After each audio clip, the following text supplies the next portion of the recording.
Dan Ives, Wedbush Securities Global Head of Technology Research covering ride-hailing platforms like NYSE-listed Uber, is joining me now. Good morning, Dan. Great to be here. What key factors are driving the decline are you seeing in school bus usage, and how are ride-hailing platforms like Uber stepping in to fill the gap for student transportation? Yeah, it's an issue with funding municipalities. We're seeing it around the country. You know, the double-edged sword is as negative as this is for many communities. It's actually a positive when you see more and more ride sharing. And I could ultimately see down the road, schools are going to have to step in, where they're going to have to give some sort of almost support financially, or at least subsidize some of these ride shares as this continues to expand across the country. And how significant is the student transportation segment to the growth strategy of ride-hailing companies like Uber?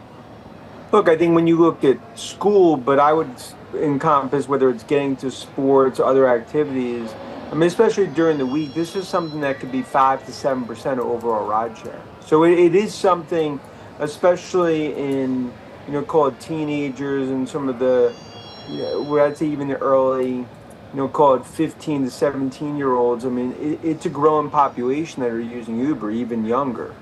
So I think this is something when it comes to rideshare, it shows the importance more and more, not just for Uber, as others in the space, but this is not going to stop. It's going to continue to accelerate. And how would you say ride-sharing platforms, they're scaling up their operations to meet the growing demand for student transportation, especially during peak school hours, when it comes to the broader tech sector?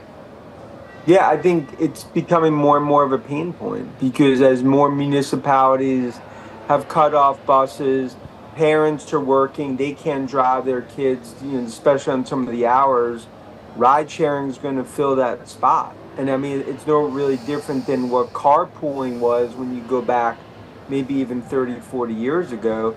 But I do see down the road, you're going to see subsidized rides for more and more within a lot of these districts if they can provide buses. And speaking about down the road, as we close out 2024 and head into 2025, talk to me about some of the biggest trends that you're on the lookout for as we enter the new year and some of the biggest key players that you're eyeing. Look, I think broader, when we look at tech, I mean, it's our view we're going into a third year of what's going to be a 6-7 year bull cycle.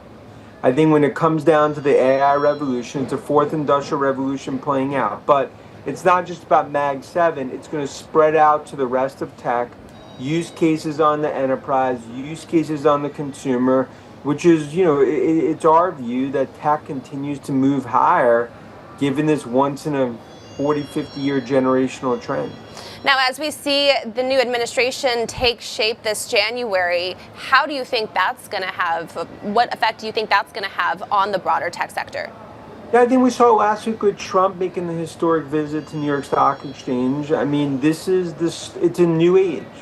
I think you're going to see more and more AI innovation. I mean, we saw the SoftBank, the Masa investment yesterday, the $100 billion. And this is something where the strongest are going to get stronger. Big tech's going to continue to get stronger. It's I think, a unique time in terms of innovation. And I think what we saw even last week, I mean, more and more CEOs are happy about what we're seeing in the broader environment. That's why the market's doing what it's doing, foreshadowing, I think, what's going to be a golden age for AI.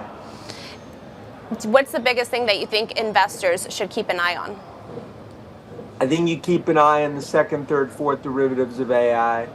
As we've talked about, the bears can see AI in their spreadsheets when they're hibernating in their caves. It's trying to find the second, third, fourth derivatives across AI in software and cybersecurity as it's all played out. And I think that's sort of the next stage. It's only 10 p.m. in the AI party that goes to 4 a.m. It's not stopping. Well, it's going to be interesting to see where we go from here as we lead into 2025 and how more businesses are implementing AI and Gen AI into their business strategies. I'm sure we'll have you back on the show to talk more about it. Thank you again, Dan Ives, Wedbush Securities Global Head of Technology and Research.